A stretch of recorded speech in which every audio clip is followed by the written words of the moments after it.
जब सदन चल रहा था उस वक्त जब नेता प्रतिपक्ष बोल रहे थे, उस वक्त नेता प्रतिपक्ष के बोलने पे संसदीय कार्य मंत्री ने ऐतराज उठाया, और ऐतराज ही नहीं बल्कि गाली दी कि साले बहुत हो गया। इससे बड़ा दुर्भाग्य कोई हो नहीं सकता, इससे बड़ा कोई दुर्भाग्य नहीं हो सकता कि संसदीय कार्य मंत्री नेता प्रतिपक्ष को गाली दे और ये सदन यूं ही चलता रहे। अरे माननीय सदस्य, मैंने अनुमति दी है, आपको भी अनुमति देंगे आप चाहोगे तो। इनको तो अनुमति मिल गई, इनका कोटा तो आप खा गए, अब कुछ नहीं मिलना इनको। आप तो मैं ये कह रहा हूं, सीरियस बात है कि अगर संसदीय कार्य मंत्री ही अगर गाली दे, माननीय सदस्य जब गाली दे तो उससे ज्यादा क्या शर्मनाक बात हो सकती है।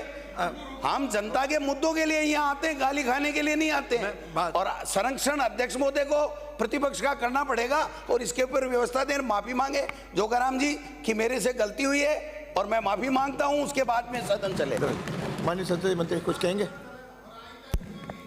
मेरा न तो कभी हुई है न कभी होगी। मेरा अध्यक्ष महोदय लंबे समय का इस विधानसभा का अनुभव रहा है। मैं स्वयं, मेरे दल के सभी साथी, चाहे विपक्ष में है चाहे पक्ष में है, हम हमेशा अपने साथियों का मान सम्मान और आदर करते हैं। अपनी बात पूरी प्रभावी ढंग से रखते हैं, इसमें कोई कमी भी नहीं रखते हैं। और न हमारा कभी आशय रहा है किसी की मान मर्यादा को ठेस पहुंचाना या असंसदीय शब्द बोलने का। चूँकि ऐसा कभी मन भी नहीं रहा है, न कभी ऐसा बोलने का प्रयास ही करता है, न कभी किया है, न कभी भविष्य में करेंगे। क्योंकि जब मैं चाहता हूं कि मेरे साथ मान सम्मान हो तो मैं भी चाहता हूं दूसरे के मेरे से भी अधिक मान और सम्मान हो। इसमें किसी कोई वजह नहीं है।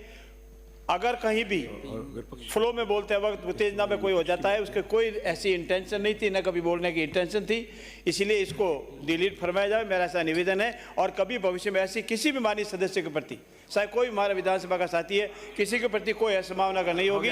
और इसके लिए कोई हो तो हम सॉरी फील करते हैं, कोई कुछ भी नहीं कहेंगे, हम कभी न कहा न कभी भविष्य में कहेंगे। हो गया, इन्होंने कहा नहीं तो डिलीट क्या करवा रहे हैं? जब डिलीट करवा रहे तो माफी मांगने में क्या डिलीट कर लें। जब डिलीट करवा रहे तो माफी मांगने में क्या दिक्कत है? आप देख लीजिए रिकॉर्ड, अगर रिकॉर्ड के अंदर आया है तो माफी मांगनी चाहिए। हमारे धारीवाल जी ने मांगी थी, हमने इनकी तरफ से मांगी थी। मेरा निवेदन यह है, ऐसा कुछ भी नहीं है। अगर है तो मैंने जैसे पहले कहा कि ऐसा हो तो हम सॉरी फील करते हैं। हमने कभी भी नहीं किसी से नहीं रखते हैं, हमको आपकी तरह अड़े हुए नहीं रहते हैं, न कभी किसी फील करते हैं, न उन शब्दों का प्रयोग करते हैं जिन शब्दों का प्रयोग आपके लिए हुआ है। हम सभी का मान और सम्मान करते हैं। शुरू करते हैं।